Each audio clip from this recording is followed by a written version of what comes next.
بسم اللہ الرحمن الرحیم. السلام علیکم ناظرین، آپ دیکھ رہے ہیں دی لاسٹ اسٹار. میں ہوں یاسر رشید اور میرے ساتھ ہیں سینئر صحافی رانا عظیم صاحب. ناظرین، سیاسی گرما گرمی کا ماحول شروع ہوا چاہتا ہے. آج کل کافی سیاسی گہما گہمی بھی دیکھنے میں آ رہی ہے. ایک جانب اپوزیشن پی ڈی ایم کی تحریک کی تیاریوں میں مصروف ہے تو دوسری جانب حکومت یہ دعویٰ کرتی ہے کہ اس تحریک سے حکومت کو کوئی خدشہ نہیں ہے. مولانا فضل الرحمان نے آج میڈیا سے گفتگو کرتے ہوئے کہا کہ وزیر اعظم عمران خان کے اس تحریک سے پسینے چھوٹے ہوئے ہیں. کیا واقعی میں حکومت کو اس تحریک سے کوئی خطرہ ہو سکتا ہے؟ اس حوالے سے اپوزیشن کیا تیاریاں کیے ہوئے ہے؟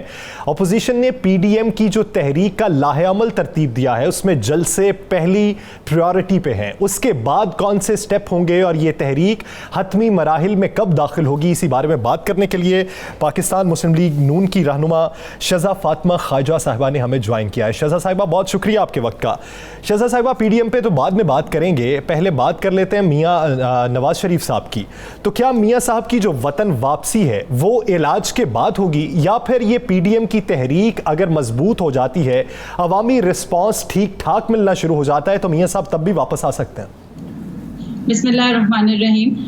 دیکھیں، جہاں تک میاں صاحب کا سوال ہے تو میاں صاحب اپنی علاج کے بغیر واپس نہیں آئیں گے اور اس کا اس تحریک کی سکسیس کے اوپر جو ہے اس سے وہ کنٹینجنٹ نہیں ہے. تو جب ان کے ڈاکٹرز ان کو اجازت دیں گے، ان کی سرجری ڈیو تھی کووڈ کی وجہ سے. یو کے کا سسٹم آپ کو پتہ ہے کہ وہ آپ کو ہسپتال میں ایڈمٹ بھی نہیں کرتے. آپ ریگولر وزٹس کر سکتے ہیں لیکن وہ ایڈمٹ نہیں کرتے سرجری سے پہلے. اور خاص طور پہ کووڈ میں جب وہاں پہ تو اب سیکنڈ ویو بھی آ گئی ہے، تو جیسے ہی ان کی سرجری ہوگی اور ان کے ڈاکٹرز ان کو ایڈوائز کریں گے کہ وہ ٹریول کر سکتے ہیں تو وہ انشاءاللہ ضرور واپس آئیں گے. وہ پہلے بھی واپس آئے تھے، قانون کے آگے گرفتار ہونے اپنی صاحبزادی کے ساتھ واپس آئے تھے، اور اس دفعہ بھی انشاءاللہ وہ جیسے ہی بہتر ہوں گے وہ اسی دن واپس آئیں گے. مریم صاحبہ کا کہنا تھا ایک اپنے پروگرام اس میں پریس کانفرنس میں کہ اس تحریک کا حصہ بنیں گے میاں محمد نواز شریف، آگے اس تحریک کو لیڈ کریں گے. آپ کا کہنا ہے کہ میاں صاحب جو ہیں اپنا علاج مکمل کرانے کے بعد آئیں گے، اور سیکنڈ لہر بھی آ چکی ہے، وہاں پہ فیز شروع ہو گیا ہوا ہے برطانیہ میں بھی. تو اب تو یہ لگتا ہے کہ 4-6 ماہ یہ نکال لے گا. تو تحریک کی آپ لوگوں نے تو فائنل جو ڈیٹ دی ہوئی ہے کہ فائنل جو راؤنڈ ہے وہ جنوری ہے، تو اس کا مطلب ہے میاں صاحب کی تحریک کے دوران واپسی ممکن نہیں؟ دیکھیے، لیڈ کرنے کا مطلب ضروری یہ بھی نہیں ہے کہ وہ فزیکلی آ کے تو لیڈ کریں گے. وہ اپنے خطابات کے تھرو بھی لیڈ کر رہے ہیں، ان کی پارٹی کو ڈائریکشن بھی ریگولرلی آ رہی ہے. 2 دفعہ وہ پارٹی کے ساتھ براہ راست انٹریکٹ کر چکے ہیں، کل بھی انشاءاللہ جو ہے ہماری ان کے ساتھ ملاقات ہے. تو لیڈ کرنا جو ہے وہ ضروری نہیں ہوتا کہ وہ فزیکلی میدان میں اتریں اور لیڈ کریں. ہاں، اگر اس دوران ان کی سرجری ممکن ہوتی ہے، ان کی طبیعت بہتر ہوتی ہے تو وہ فزیکلی بھی ضرور آئیں گے. چلیں یہ ایک بتا دیجیے گا، ایک سوال کا اس کا بھی جواب دے دیجیے گا. بالکل آپ نے کہا کہ طبیعت بہتر ہو پھر ہی آنا چاہیے، میاں صاحب کی صحت سب کے لیے بڑی ضروری ہے. تو 1 سال تک میاں صاحب مریم صاحبہ جو ہیں ان کی گفتگو پارٹی کے ساتھ اس طرح ٹویٹر کا استعمال یا اس طرح تقاریر کیوں نہیں ہوئی؟ کیا اس وقت طبیعت زیادہ خراب تھی یا کچھ اور معاملہ تھا؟ دیکھیے، جہاں تک پچھلے 1 سال کی بات ہے، یہ ان کے کچھ ذاتی ایشوز بھی تھے جس کے اندر ان کی مریم بی بی کی جو والدہ ہیں ان کی وفات کا ایلیمنٹ تھا. کچھ وہ فیملی آپس میں بڑا ایک رنجیدہ ماحول تھا، جس طرح ان کو بستر مرگ پہ چھوڑ کے آنا پڑا. تو انہوں نے اپنا ٹائم لیا ہے جی گریو کرنے کا، اینڈ میرے خیال سے کہ سب کو یہ اتنی مہلت ملنی چاہیے کہ وہ اپنے جو پرسنل لاسز ہیں ان کو گریو کر سکیں. اور انہوں نے جہاں تک سیاسی طور پہ بات ہے تو انہوں نے جب مناسب بولنا سمجھا وہ بول رہے ہیں. آپ کے مطابق یہ جو خاموشی تھی یہ ذاتی وجوہات کی بنیاد پہ تھی. شہزاد صاحبہ، کیا سمجھتی ہیں کہ پاکستان تحریک انصاف کو اس پی ڈی ایم کے تحریک سے کوئی خدشہ ہے؟ کیونکہ حکومت یہ دعویٰ کر رہی ہے کہ ہمیں اس سے کوئی خدشہ نہیں. دیکھیے، پی ڈی ایم جو ہے وہ ایک سیاسی موومنٹ ضرور ہے، مگر یہ ایک بیسکلی ایک عوامی موومنٹ ہے. اس وقت جو پاکستان کا معاشی حال ہے اور جو آٹے کی اس وقت قیمت ہے، پاکستان کی تاریخ میں بلند ترین سطح پر اس وقت آٹے کی قیمت ہے، گندم کی. اس وقت جو چینی کی قیمت ہے، جو ٹماٹر کی قیمت ہے، پیاز کی قیمت ہے. یہ میں وہ آپ کو چیزیں گنوا رہی ہوں جو غریب آدمی جن چیزوں پہ زندہ رہتا ہے. وہ ٹماٹر پیاز بھی بھون کے روٹی سے کھا لے تو اس کا پیٹ بھرتا ہے، لیکن ٹماٹر پچھلے 1 سال میں 72% مہنگا ہوا ہے، آلو پچھلے 1 سال میں 64% مہنگا ہوا ہے۔ تو یہ بیسک اشیاء جب اشیاء خود و نوش لوگوں کے گھروں میں پوری نہیں ہو رہی، مکمل نہیں ہو رہی، آپ پیٹرول دیکھ لیں اس کی اور آپ ساتھ بجلی دیکھ لیں، یہ وہ ضروریات ہیں جو ایک ہر گھر کی بیسک لوازمات ہیں۔ لوگوں نے اپنے بچے جو ہیں وہ اسکولوں سے اٹھا لیے ہیں، 1 روپیہ سرکاری جو ملازمین، اچھا پیٹرول اور بجلی کی قیمت کی آپ نے بات کی ہے، پیٹرول جو ہے وہ تو آپ کی حکومت جو سب کا حکومت ہے اس سے سستا ہے ابھی تک؟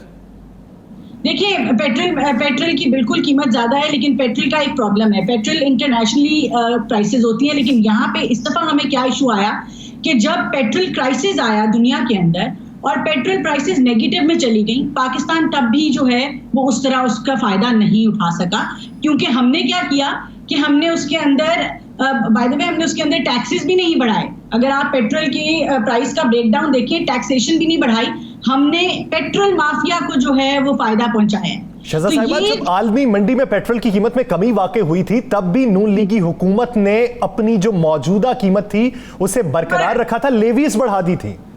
میں فرق بتا دیتی ہوں آپ کو۔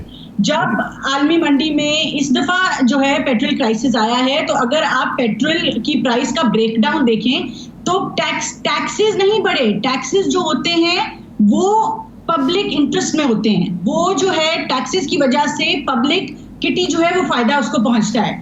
اس دفعہ جب پیٹرول انٹرنیشنل کرائسس آیا ہے اور قیمت جو ہے وہ اس طرح سے نہیں گرائی گئی، تو فائدہ جو ہے وہ پرائیویٹ پیٹرول مافیا جو ہے اس کو دیا گیا ہے۔ صحیح۔ شہزاد صاحبہ، خواجہ آصف صاحب نے جو پچھلے دنوں بیان دیا سابق صدر آصف علی زرداری صاحب کے بارے میں، تو زرداری صاحب کے یہ کمنٹس ہیں کہ انہوں نے کسی کی ایما پر یہ بیان دیا ہے اور یہ پی ڈی ایم میں پھوٹ ڈالنے کے مترادف ہے۔ کیا سمجھتی ہیں خواجہ آصف صاحب نے یہ بیان کیوں دیا، اور خواجہ آصف صاحب کو بیک فٹ پہ کیوں کیا گیا نون لیگ میں کہ مریم نواز صاحبہ نے اگر قائدین کی بات کی اپنے بعد تو جو 3 نام لیے اس میں خواجہ صاحب کا نام شامل نہیں؟ دیکھیے، جہاں تک خواجہ آصف صاحب کے بیان کا تعلق ہے، ان کو اس کی انہوں نے وضاحت بھی کر دی ہے، اور اس وضاحت کے بعد میرا نہیں خیال کہ میرا اس پہ مزید تبصرہ بنتا ہے۔ جہاں تک قیادت کی بات ہے، خواجہ صاحب ہمیشہ سے جو ہیں وہ 90 کی دہائی سے الیکشن لڑتے آئے ہیں، اپنا کوئی الیکشن نہیں ہارے، سینئر قیادت میں رہے ہیں۔ میاں نواز شریف کے ساتھ وہ کالج کے زمانے سے ان کے دوست ہیں اور ایک وفادار ورکر کی طرح انہوں نے کام کیا، اور آج بھی مانتے ہیں۔ اس میں تو کوئی دوسری رائے نہیں ہے، ہم یہی سوال جو ہے نا ایک جو ہے اس کا جواب چاہتے ہیں کہ مریم صاحبہ نے جب کہا نمبر 1 گرفتار ہو، نمبر 2 یہ ہوگا، نمبر 3 یہ ہوگا، نمبر 4 یہ ہوگا، تو اس میں خواجہ آصف صاحب کا نام نہیں ہے۔ میں بات مکمل کر لوں، اس میں پوری قیادت کا تو نام نہیں ہے نا جی۔ نہیں، خواجہ صاحب مین لوگوں میں تو شامل ہوتے ہیں نا۔ نہیں، بات تو مکمل ہونے دیں۔ دیکھیں، بات یہ ہے کہ انہوں نے پوری فہرست تو نہیں لی، اور بھی بہت زیادہ لیڈرز ہیں جو مس ہو گئے، انہوں نے کوئی ایگزاسٹیو لسٹ نہیں آپ کو دی کہ یہ 4 ہی لوگ ہیں جو لیڈرز ہیں اور یہ 4 ہی لوگ ہیں جو گرفتار ہوں گے۔ ایک تقریر کے دوران انہوں نے آف دا کف جو ہے ایک بات کی ہے، اس کو اتنی زیادہ اس کی ڈیٹیل میں جانا میرا نہیں خیال ہے کوئی انٹینشنلی جو ہے وہ انہوں نے نام مس کیا ہے۔ تو آپ جب ایک تقریر کر رہے ہوتے ہیں اس کے اندر آپ نام لے لیتے ہیں، کچھ آ جاتے ہیں، کچھ کسی دن کسی کا نام آ جاتا ہے، کسی دن نہیں آتا، تو اس کا یہ مطلب نہیں ہے کہ ان کو بیک فٹ پہ کر دیا گیا ہے۔ بالکل اگر زرداری صاحب کو یہ محسوس ہوا ہے تو اس کی وضاحت سامنے آ گئی اور اس کے بعد قطعی کوئی ایشو نہیں ہے۔ تو شہزاد صاحبہ، کیا سمجھتی ہیں کہ پی ڈی ایم کا ایک اپنا ایجنڈا ہے، ہر جماعت کا ایک اپنا ایجنڈا ہے، تو تحریک کے جو جلسے ہوں گے اس میں ایک ایجنڈا اور ایک نعرہ استعمال کیا جائے گا جو پی ڈی ایم طے کرے گی، یا پھر علاقائی سیاست کے لحاظ سے اپنے ایجنڈے اور اپنے نعرے استعمال کیے جا سکتے ہیں؟ دیکھیے، پی ڈی ایم کا ایک ہی ایجنڈا ہے، وہ یہ ہے کہ اس حکومت سے اس ملک کو بچانا ہے، کیونکہ پچھلے 2 سال کے اندر جو ہے وہ چاہے آپ ہماری جی ڈی پی گروتھ دیکھ لیں جو 5.8 سے جو ہے وہ منفی 0.4% پہ آ گئی ہے، آپ انفلیشن دیکھ لیں، آپ پالیسی ریٹ دیکھ لیں، آپ ڈالر دیکھ لیں، آپ کوئی بھی اکنامک فگر اٹھا کے دیکھ لیں، انڈسٹریل گروتھ جو ہے آپ کی لارج اسکیل مینوفیکچرنگ جو زیادہ لوگوں کو اربن ایریاز میں امپلائی کرتی ہے وہ نیگیٹو میں چلی گئی ہے۔ 1 کروڑ لوگ جو ہیں وہ غربت کی لکیر سے نیچے آ گئے ہیں۔ یعنی آپ کے مطابق پی ڈی ایم کا ایجنڈا تحریک کے ہر جلسے میں استعمال کیا جائے گا، وہی آپ کی ٹائم لائن ہے، اسی پر آ جائے گا، اور پی ڈی ایم کے جلسوں سے ہی پاکستان بھر کے دیگر صوبائی ضلعوں میں اور اس کے علاوہ شہروں میں یہ تحریک چلائی جائے گی اور پھر اس کا اثر عوام دیکھنے کو دے گی. بہت شکریہ شہزاد فاطمہ خواجہ صاحبہ اس حوالے سے اپنا وقت دینے کے لیے. ناظرین دیگر ایشوز پر بات کریں گے ایک شارٹ بریک کے بعد. اسٹے ود اس.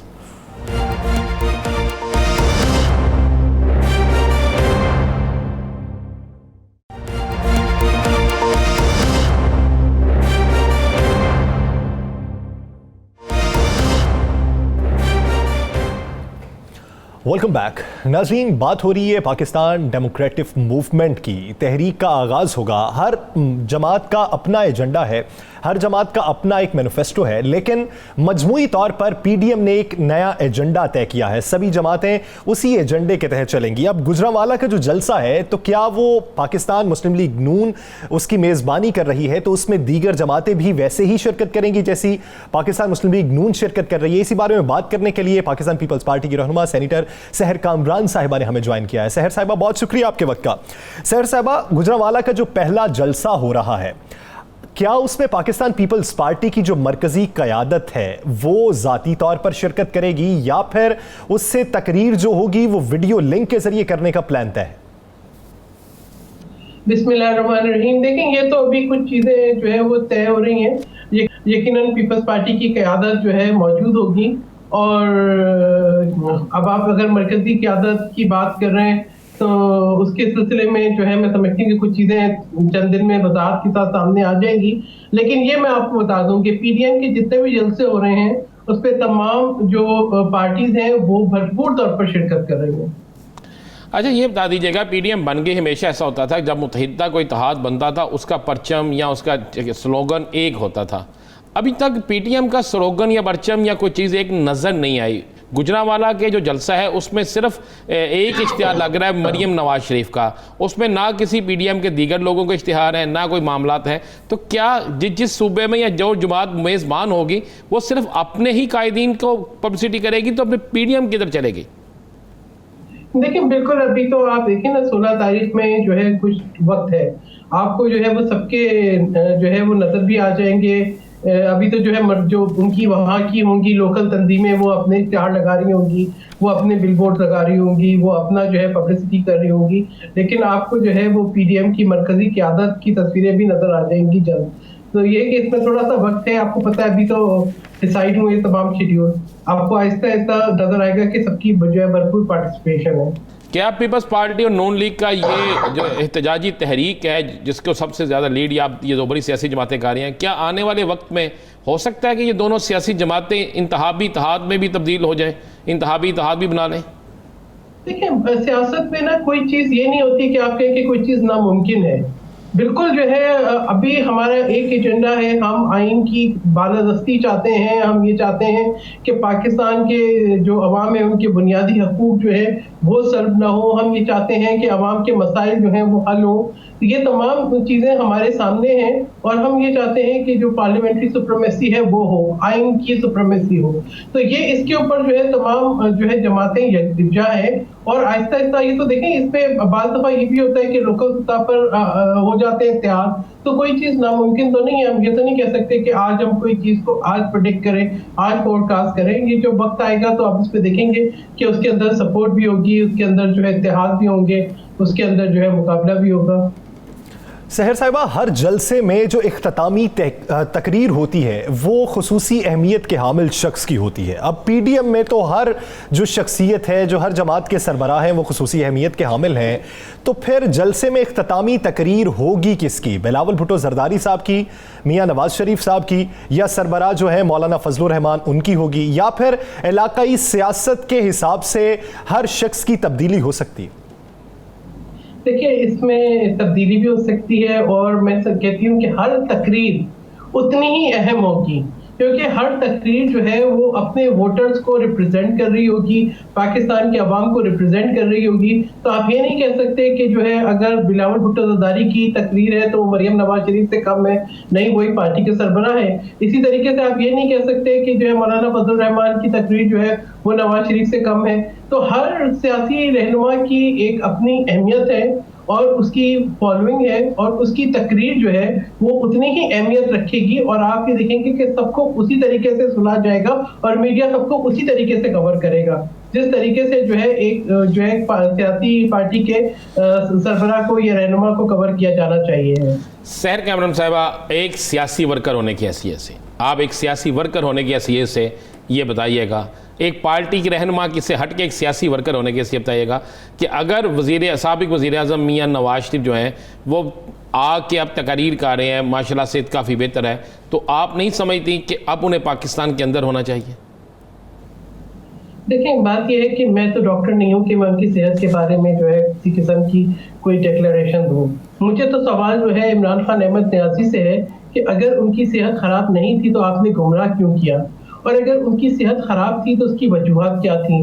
یعنی میں تو پتہ نہیں میں نے آپ سے شیئر کیا یا نہیں کیا, میں نے تو نیب کے بارے میں ایک رپورٹ بھی مرتب کی ہے کہ کیا وجہ ہے کہ نیب کے عقوبت خانوں میں جو ہے پرسرار جو ہے اموات ہو رہی ہیں. اب 3 سال کے اندر تقریباً 12 افراد اپنی زندگی کی بازی ہار گئے. کیوں لوگوں کو جو ہے ہارٹ اٹیک ہو رہے ہیں, کیوں لوگ جو ہے بیمار ہو رہے ہیں. اور آج کی جو نیب ہے, جب میں ابھی حالیہ اسٹیٹمنٹ اور بیان سنتی ہوں سابق ڈی جی ایف آئی اے کا, تو میرے ذہن میں تو بہت سے سوالات اٹھتے ہیں. لیکن اسی ڈی جی ایف آئی اے کے متعلق تو پیپلز پارٹی نے کہا تھا کہ یہ ہم سے ذاتی اناج رکھتا ہے. پیپلز پارٹی نے اسی ڈی جی ایف آئی اے کے متعلق جو الفاظ کہے تھے وہ ابھی آپ کو یاد ہے. دیکھیں, میں یہی بتا رہی ہوں نا کہ اسی طرح کا کوئی جو ہے انفلوئنس اس وقت بھی ہوگا. کسی انفلوئنس میں وہ آگے ہوں گے, کسی انفلوئنس میں وہ نہیں آئے. لیکن ایک بات تو واضح ہو گئی ہے کہ یہ جو ادارے ہیں جن کو آپ احتساب کے ادارے کہتے ہیں, ان کو انفلوئنس کیا جاتا ہے, اس بات میں تو کوئی شک نہیں رہ گیا. یہ کوئی ایک آئسولیٹڈ واقعہ نہیں ہے جس کو آپ نظر انداز کر دیں. اور میں کہوں کہ سب سے بڑی حقیقت یہ ہے, جب میں دیکھتی ہوں کہ سابق صدر آصف علی زرداری جن کی صحت جو ہے وہ سب کے سامنے ہے, جن کی صحت اجازت نہیں دیتی اس بات کی کہ ان کو ایکسپوز کیا جائے اس طرح کی انوائرمنٹ میں جہاں پر خود جو ہے وہ ڈی سی اسلام آباد بار بار بتاتے ہیں کہ جی کرونا بڑھ رہا ہے. تو مجھے بتائیں کہ وہ نیب کی جو عدالت ہے وہ کیا کرونا سے پاک ہے؟ کیا وہاں پہ جو لوگ آتے ہیں ان کا کرونا ٹیسٹ ہو کر آتے ہیں؟ کیوں ایکسپوز کیا جاتا ہے, کیوں انہیں مجبور کیا جاتا ہے کہ وہ اسلام آباد میں آئیں اور بار بار عدالتوں میں پیش ہوں, جبکہ آج ٹیکنالوجی موجود ہے. اگر آپ نے جو ہے انتقامی کارروائیوں کا نشانہ بھی بنانا ہے تو ویڈیو لنک موجود ہے. لیکن یہ ایک سوچی سمجھی حکمت عملی سامنے آتی ہے کہ آپ نے ان کو جو ہے ان کی صحت اور زندگی کے ساتھ بھی کھیلنا ہے, ان کو ایکسپوز بھی کرنا ہے, آپ نے ایک ڈیفیمیشن کا راستہ بھی دیکھنا ہے, انسانی تہذیب کو بھی دیکھنا ہے کہ آپ اس طریقے سے سحر صاحبہ روزانہ کی بنیاد پہ عدالتوں پہ سینکڑوں کیسز چلتے ہیں. ہر شخص یہ کہنے لگے کہ میں بیمار ہوں تو عدالت کس کو ریلیف دے گی اگر ایک عام شخص کے حساب سے دیکھا جائے؟ دیکھیں, مجھے یہ بتائیں کہ کیا ان کو 7 مہینے گرفتار نہیں رکھا گیا, کہ اس سے پہلے 11 سال گرفتار نہیں رکھا گیا؟ تو مجھے بتائیں کہ وہ کیا تھا. یعنی آپ نے بغیر سزا کے سزا دے دی, اس کی بھی کوئی جو ہے سوال ہوگا, اس کے اوپر کوئی اکاؤنٹیبلٹی ہوگی کہ یہ بغیر سزا کی سزا کس لیے. کیا وہ وقت واپس کر دیں گے؟ کیا معافی مانگیں گے کان پکڑ کے, کہیں گے کہ جی ہم آپ کو آپ کی زندگی کے اتنے 11 سال پہلے اور یہ ابھی اتنے مہینے. یہ بالکل آپ نے درست کہا, بالکل درست کہا. ان 11 سالوں کا جواب بھی تو آپ کو میاں نواز شریف سے لینا چاہیے جن کے دور میں یہ مقدمہ درج ہوئے, آپ سب سے بڑے اتحادی ہیں. دوسری ابھی آپ نے ایک بات کی ہے کہ بالکل کرونا آ گیا ہے, کرونا پھیل رہا ہے, دوبارہ خدشات ہیں, اور ہم بھی چاہتے ہیں کہ میاں آصف علی زرداری صاحب سمیت جتنے لوگ بیمار ہیں اللہ انہیں صحت دے, وہ اپنے ٹیکنالوجی استعمال کریں, وہ آگے بیان وہاں اس طرح ریکارڈ کروائیں. لیکن کیا یہ کرونا پھر اتنے بڑے جلسوں کے ذریعے جو عوام میں پھیلے گا یا باقی معاملات میں پھیلے گا, اسی طرح اگر پی ڈی ایم جو ہے اپنے ویڈیو ٹاک کے ذریعے عوام تک پیغام پہنچاتی, کیا وہ بہتر نہیں تھا؟ اس طرح اگر جلسوں کے ذریعے پھیلے تو کوئی بات نہیں, اور اگر قیادت کو خطرہ ہو تو پھر سب بات ہے. اس میں تضاد کیوں؟ دیکھیں, بات یہ ہے کہ آپ یہ دیکھیں کہ جب ہم کہیں پہ بھی جاتے ہیں ہم تو سب کو کہتے ہیں کہ جو آپ احتیاطی تدابیر ہیں ان کو اختیار کریں. یقیناً ہم یہ کہیں گے کہ وہ لوگ جو جن کی صحت اجازت نہیں دیتی, جو بوڑھے ہیں یا جن کی جو ہے وہ کوئی بیماری ہے, وہ اس قسم کے جلسوں میں شرکت نہ کریں. بہت سے لوگ ہیں جو میڈیا کے ذریعے دیکھیں گے, بہت سے لوگ ہیں جب میڈیا پہ پابندی ہوگی تو سوشل میڈیا کے ذریعے دیکھیں گے. تو اس کے اندر آپ پہ کوئی لازم وہ نہیں ہے کہ آپ اس کے اوپر لازمی شرکت کریں. ہر شخص اپنی صحت کو اور اپنے حالات کو دیکھ کر شرکت کرے گا. وہ ان کے پاس آپشن ہوگا کہ آپ فزیکلی پریزنٹ ہو یا نہ ہو, لیکن یہاں پر آپشن نہیں ہے. یہاں پہ آپشن نہیں ہے. یہاں پہ صحت بھی سامنے ہے, یہاں پر جو ہے جو ان کے جو عمر ہے وہ بھی سامنے ہے, اور یہ بھی دیکھیں کہ ایک عدالت آپ کو دے دیتی ہے اجازت کہ آپ جو ہے وہ ویڈیو لنک کے ذریعے پیش ہو جائے, دوسری نہیں دیتی. تو اس میں اور یعنی تمام جماعتوں کے کارکنان پر یہ لازم نہیں ہے کہ وہ جلسے اور جلوسوں میں شرکت کریں. اگر کوئی بوڑھا, اگر کوئی بچہ ہے, اگر کوئی بیمار ہے تو وہ جلسے میں شرکت نہ کرے, حفاظتی تدابیر اختیار کریں. بہت شکریہ سینیٹر سحر کامران صاحبہ اس حوالے سے اپنا وقت دینے کے لیے. ناظرین, جمعیت علماء اسلام فے کے رہنما حافظ حسین احمد صاحب ہمیں ایک بریک کے بعد جوائن کریں گے. اسٹے ود اس.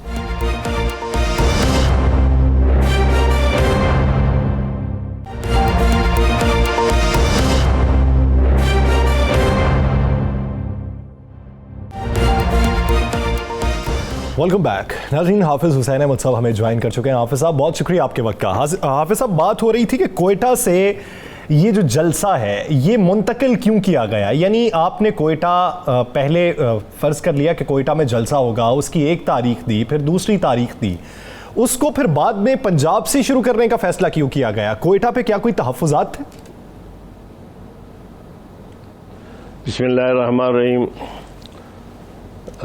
میرے بھائی, گزارش یہ ہے کہ کوئٹہ سے ہم نے تمام تر صورتحال کو مختلف وجوہات پہ غور کر کے ہی طے کیا تھا. ایک تو بنیادی مسئلہ یہ تھا کہ ہم نے موسم کے حوالے سے بھی سوچا, کیونکہ اکتوبر کے بعد نومبر دسمبر میں کوئٹہ کا موسم زیادہ سرد ہوگا تو مشکلات بھی ہوں گی. دوسری بات یہ تھی کہ شب خون جو مارا گیا تھا جمہوریت کے حوالے سے, وہ سب سے پہلے آپ حضرات کو علم ہوگا. پھر سینٹ کے انتخابات میں جو کچھ ہوا وہ بھی سب کے سامنے ہے, خصوصاً چیئرمین سینٹ جس انون آدمی کو جس انداز میں منتخب کیا گیا. تو ہمارا خیال تھا کہ ہم کوئٹہ سے اس کا آغاز کرتے ہیں 11 اکتوبر کو 11 جماعتوں کے اس پروگرام کا. لیکن مسئلہ یہ ہوا کہ 11 تاریخ کو پشتونخوا نے, جو ہمارے کے انتہائی محترم حلیف جماعت ہے, پی ڈی ایم میں ہے, بڑے فعال ہیں محمود خان صاحب, انہوں نے اپنا ایک پروگرام رکھا ہوا تھا 11 تاریخ کو اپنی پارٹی کا, اور اسی طریقے سے 25 کو جے یو آئی نے اپنا ایک پروگرام پہلے سے رکھا ہوا تھا. تو دونوں نے بات چیت کر لی, تو انہوں نے کہا کہ ایسا کرتے ہیں کہ 11 اور 25 دونوں کو چھوڑ کر ہم درمیانی صورت اختیار کر کے 18 تاریخ کو رکھتے ہیں. یہ باتیں دونوں رہنماؤں نے, مولانا فضل الرحمان اور محمود خان صاحب نے, محمود خان صاحب کے ہاں جا کر یہ بات کی, اور یہ بات طے ہو گئی. مشکل یہ درپیش ہو گئی کہ حیدری صاحب نے اس کو اناؤنس کر دیا, جبکہ مجھ سے پوچھا گیا تو میں نے یہی گزارش کی کہ کل جو اجلاس ہے رہبر کمیٹی کا, اس میں فیصلہ ہوگا. رہبر کمیٹی میں جب پہنچے تو پیپلز پارٹی نے کہا کہ کراچی میں جو ثانیہ ہوا تھا 18 اکتوبر کا, اس حوالے سے ہم اپنا جلسہ اناؤنس کیا ہے, اور ہم وہ بی بی شہید کے حوالے سے جو صورتحال ان پہ حملہ ہوا تھا اس کو ہم کسی صورت میں بھی نہیں چھوڑ سکتے, ورنہ یہ ہے کہ ہماری غیر حاضری کو قبول کیا جائے. تو یہ صورتحال کے بعد پھر یہ بات طے ہوئی کہ پھر بجائے اس کے کہاں سے شروع کیا جائے, چونکہ آپ کو پتہ ہے آپ لاہور بیٹھے ہیں, گجرانوالہ سے ایک پہلے بھی ریلی گجرانوالہ جب پہنچی تھی تو حالات بھی تبدیل ہو گئے تھے, اور تبدیل کرنے والوں کی ذہن بھی تبدیل ہو گئے تھے, اور کامیابی حاصل ہوئی تھی. ویسے بھی گجرانوالہ پہلوانوں کا شہر ہے, تو اس لیے پھر ہم نے 16 تاریخ کو گجرانوالہ سے رکھا تاکہ پنجاب جو تبدیلی کے حوالے سے, آپ نے بلوچستان کے حوالے سے بات کی کہ آپ نے کہا جی ہم بلوچستان میں اس لیے رکھنا چاہتے تھے کہ وہاں پہ ایک شب خون مارا گیا. پھر اس کے بعد آپ نے سینٹ کا نام بھی لیا کہ سینٹ کے انتخابات میں جو ہوا, تو اس کے انتخابات میں جو سب سے بڑی اپوزیشن کی, بلکہ جو سینٹ میں بڑی ایک جماعت تھی پاکستان پیپلز پارٹی, اس نے بھی موجودہ چیئرمین سینٹ کا ساتھ دیا تھا, اور آپ ان کے کہنے پہ ڈیٹیں بھی چینج کر رہے ہیں, اور آپ کے سب سے بڑے وہ اتحادی بھی ہیں. دیکھیے, اصل گزارش یہ ہے کہ وہ فارسی میں کہتے ہیں کہ خود کردرا علاج نیست. جو کچھ کیا ہمارے دوستوں نے اس پہ وہ خود بھی نادم ہے, پریشان بھی ہیں, اور ظاہر ہے کہ کفارہ ایک چیز ہوتا ہے ہمارے دین میں, جب روزے نہ رکھے جائے اس کا کفارہ دیا جاتا تھا. تو ہم اس وقت توقع رکھتے ہیں کہ وہ دوست اور سب مل کر ان کا کفارہ دیں گے اور وہ بھی اس کے لیے تیار ہیں. جب ایک شخص معذرت کرتا ہے اور اپنی غلطی تسلیم بھی کرتا ہے اور اعلان کرتا ہے تو میں سمجھتا ہوں کہ پھر اس معذرت کو قبول کرنے یعنی میں آپ نے کفارے کے توقع پہ وہ معذرت قبول کر لی ہے. حافظ صاحب کیا سمجھتے ہیں کہ مولانا کے پی ڈی ایم کے سربراہ بننے پہ کسی جماعت کو اعتراض بھی تھا؟ جی ہاں، جمعیت علماء اسلام کو سب سے بڑا اعتراض تھا. ہم سمجھتے تھے کہ سب سے جو بڑی جماعت ہے پارلیمانی طور پر وہ ہے مسلم لیگ نون، اور اس کے اس وقت پاکستان میں سربراہ جو ہے وہ جناب شہباز شریف صاحب تھے، اور یہ ان کا اصولی طور پر، پارلیمانی طور پر، اخلاقی طور پر ہر حوالے سے، اور پنجاب کی بڑی پارٹی ہونے کے حوالے سے، تمام چیزوں کو سینٹ کے بھی حوالے سے دیکھیں گے تو ان کا تھا. اب ظاہر ہے کہ انہوں نے پہلے اے پی سی کے لیے انہوں نے بلاول صاحب کو کندھے پہ ہاتھ رکھا. اب دوبارہ دونوں بھائیوں نے، ایک بھائی نے جو بڑے میاں صاحب ہے مولانا کے، ایک کندھے پہ ہاتھ رکھا، اور دوسرے چھوٹے بھائی نے دوسرے کندھے پہ ہاتھ رکھا، اور ساتھ ساتھ دوسرے ہمارے خاقان عباسی صاحب، احسن اقبال صاحب وغیرہ نے جو ہے نا مولانا صاحب کے پشت پہ کھڑے ہو کر انہیں اٹھانے کی کوشش کی. اب ظاہر ہے کہ ہم مروت کے مارے لوگ ہیں، تو یہ سب انہوں نے خود کیا ہمارے ساتھ. ظاہر ہے کہ یہ لکھنوی انداز ہوتا ہے، اور آج کل ہمارے رہنما زیادہ لکھنوی انداز میں سوچتے ہیں. پہلے آپ نے بڑی اچھی بات کے حوالے سے، لیکن حافظ صاحب یہ بھی تو کہا جاتا ہے نا کہ زیادہ خوشامد یا لکھنوی انداز میں زیادہ جب کوئی خوشامد کرتا ہے اور دونوں کندھوں پہ ہاتھ رکھتا ہے اور پیچھے کھڑے ہو جاتا ہے تو ایسے لوگ ہمیشہ چھوڑ دیتے ہیں. کہیں ایسا تو نہیں کہ دونوں کندھوں پہ ہاتھ رکھنے کے بعد اتنا دبا دیا جائے کہ مولانا صاحب بالکل نیچے بیٹھ جائیں؟ دیکھیں، ہم نے تو ایک بات واضح کی ہے جب انہوں نے یہ انداز پھر اپنایا، بلکہ مسلم لیگ نون نے بھی ہم نوائی کی ایک قانون میں پیٹف کے حوالے سے یا ایکسٹینشن کے حوالے سے، جو انہوں نے کچھ لوگوں نے سہولتیں بھی حاصل کی. یہ سب قوم کے سامنے اور تاریخ کا حصہ ہے. تو تب ہم نے بھی اس کا پرواہ نہیں کیا، بلکہ ہم نے دیگر جماعتوں کو ملا کر جے یو آئی نے 9 جماعتوں کا ایک اور مجموعہ سامنے لے کر آ گئے، اور یہ 2 ملے ہیں تو 11 ہو گئے، اور 9 2 11 کے لیے سب اب تیار ہیں کہ حکومت کو بھیجیں گے. لیکن اگر حکومت کو بھیجنے کے لیے کیا پرانا طریقہ کار اپنایا جائے گا؟ اسلام آباد جانے کا پلان ہے؟ مولانا نے تو آج اشارہ بھی دے دیا ہے کہ ہمارے پلان میں اسلام آباد جانا شامل ہے. جی ہاں، دیکھیں ہمارے ہاں تو اسلام تو پہلے سے تھا، اب اسلام آباد بھی انہوں نے ڈال دیا. تو یہ ہمارے پلاننگ کے حصہ ہے، اور 3 حصے ہیں جو ہمارے اعلامیہ پہ جس پہ پیپلز پارٹی نے دستخط کیے ہیں، مسلم لیگ نے 11 جماعتوں نے کی ہیں. اس میں بنیادی طور پر اکتوبر کے حوالے سے، اس کے بعد نومبر ہے، نومبر کے بعد استعفوں کا معاملہ ہے. اب دیکھیے یہ مراحل کب ہوتے ہیں. میں نے شروع میں آپ سے عرض کی تھی کہ ایک پہلے بھی ریلی اور نکلا تھا، یہاں سے گجرانوالہ تک پہنچا تھا. تو آپ نے دیکھا کہ گجرانوالہ پہنچنے کے بعد، پہلوانوں کے شہر کے میں پہنچنے کے بعد اس کے نتائج سامنے آ گئے. تو یہ ہوتا ہی ہے، ہمارے بلوچستان میں اکثر زلزلے آتے ہیں. ہمارے ہاں زلزلہ آنے کے بعد آفٹر شاکس محسوس ہوتا ہے.